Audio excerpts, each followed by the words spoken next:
Ini dia durian montong yang ditanam di lahan kelapa sawit. Untuk pertumbuhannya, alhamdulillah, masya Allah, sangat subur sekali. Assalamualaikum warahmatullahi wabarakatuh. Apa kabar teman-teman semua? Semoga selalu sehat, murah rezeki, dan panjang umur. Nah, di video kali ini saya akan membahas jenis-jenis tanaman yang bisa ditumpang sari di lahan tanaman sawit yang belum menghasilkan ataupun tanaman sawit sudah menghasilkan. Nah, ini saya sedang berada di lahan kelapa sawit. Ini contohnya. Ini varietas TN1 dari PT Bakti Tani. Usia tanam kurang lebih baru 2 tahun, tapi udah mulai berbuah cukup banyak dan buahnya pun dikeliling. Bisa dilihat contohnya. Ini full buahnya ya. Kita coba lihat di pohon sebelahnya.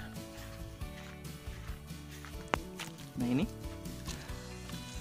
Nah, untuk TN1 ini adalah varietas kelapa sawit dengan pelepah pendek ya. Nih. Jadi ini semua dari sini sampai ujung sana yaitu semuanya adalah tanaman varietas TN1. Oke, baik, sesuai bahasan yang pertama tadi. Nah, tanaman pertama yang bisa ditumpang sari di lahan kelapa sawit yaitu yang ini contohnya adalah tanaman pisang. Nah, ini cukup banyak ditanam pisang. Ini nanam pisang di sela-sela antara sawit yang satu dengan sawit yang lainnya. Kenapa nanam pisang? Ini juga dikarenakan pisang itu bukan pohon tanaman keras, jadi dari tanam sampai berbuah itu membutuhkan waktu yang cukup singkat atau cukup cepat, tidak terlalu lama.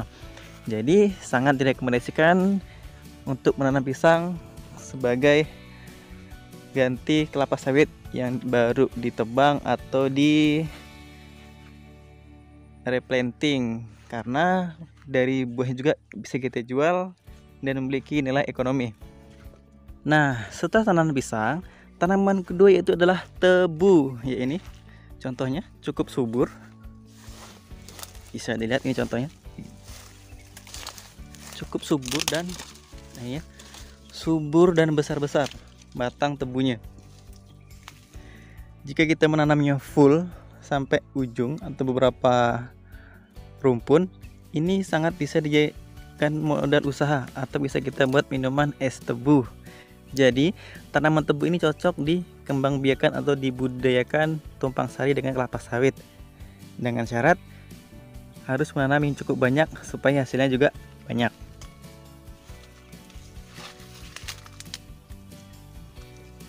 Nah, tanaman selanjutnya yaitu adalah pepaya. Ini bisa dilihat. Nah, ini cukup subur walaupun ditanam jaraknya sangat dekat dengan kelapa sawit, tapi pepayanya tetap subur dan berbuah cukup banyak dan besar-besar. Nah, jika kita menanamnya beberapa pohon atau banyak pohonnya, maka kita juga akan panen pepayanya cukup banyak. Jadi sangat direkomendasikan untuk menanam pepaya sebagai tanaman tumpang sari di tanaman kelapa sawit. Nah, jika tadi adalah tanaman buah, kali ini adalah tanaman sayuran. Bisa dilihat, ini kalau di sini namanya genjer. Biasa kita temui di pasar, ada ibu-ibu yang jual. Nah, seperti ini. Ini bisa ditanam jika lahan sawit kita ada yang daerah rawa. Kebetulan ini ada rawa sedikit, jadi ditanamin genjer. Selain bisa untuk dikonsumsi sendiri, jika hasilnya banyak, ini juga bisa dijual dan laku ya. Ini sampai sana juga itu genjer semua.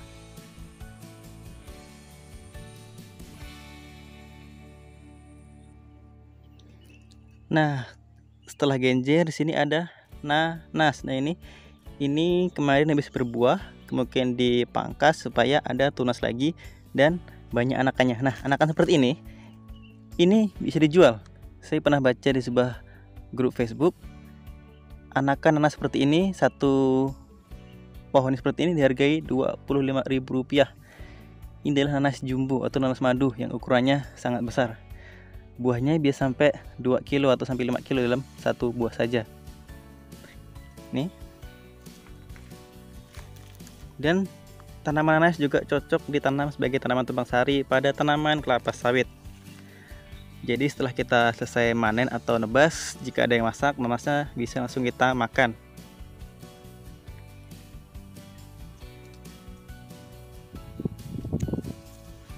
Nah, ini ada tanaman labu air. Nah, ini ya. Bisa dilihat ini contoh buahnya. Nah, ini. Nah, ini jika kita tanam sedikit bisa kita konsumsi sendiri, dan jika kita tanam cukup banyak, kita juga bisa menjualnya di pasar-pasar.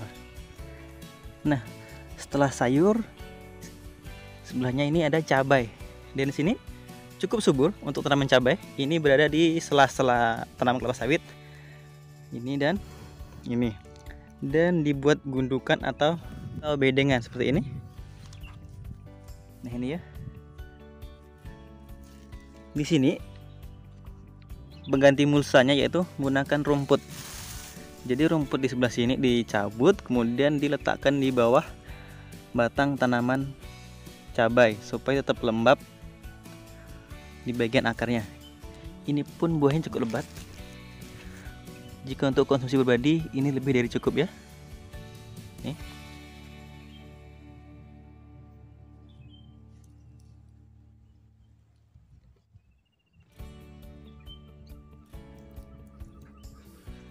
Nah, ini ada contoh tanaman rambutan.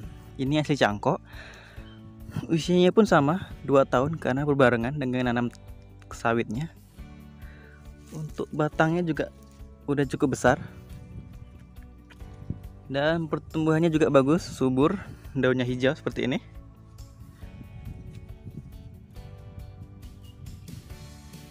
Di sela-sela ya nanamnya, sela-sela kelapa sawit.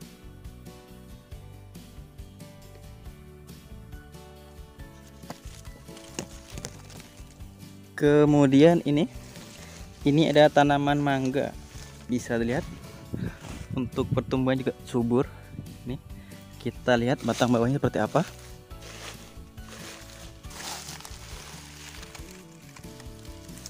Ya, ini adalah mangga kaki ganda dan ini bekas sambungnya. Jadi ini hasil sambung pucuk. Oke, nah ini bisa dilihat. Ini retak-retak seperti ini.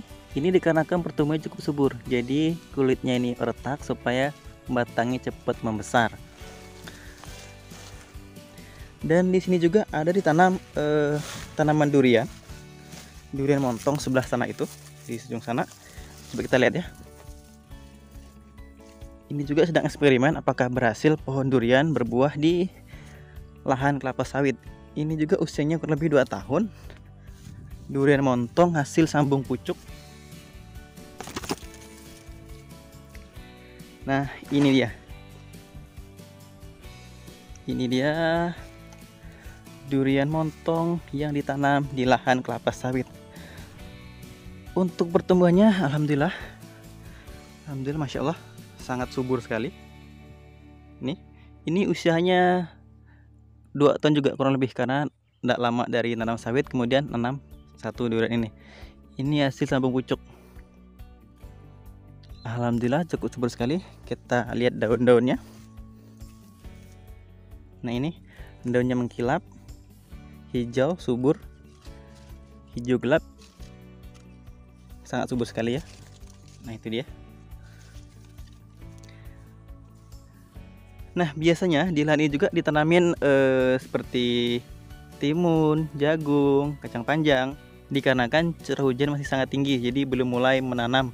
Dan kemarin saya baru beli bibit timun. Nanti kemungkinan jika sudah agak menurun intensitas hujannya, mulai menanam lagi. Dan ini ada tanaman jambu biji. Ini ditanam di tepi jalan dengan tujuan orang-orang yang lewat bisa menikmati atau mengambil buah dari jambu ini. Jadi ini bebas untuk umum, free ya. Ini juga udah banyak juga buahnya.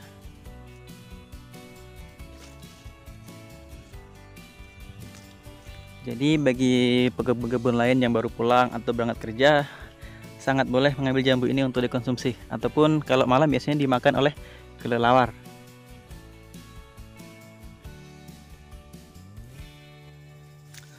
Baik, sekian dari saya. Semoga bermanfaat. Sampai bertemu di video-video selanjutnya. Assalamualaikum warahmatullahi wabarakatuh.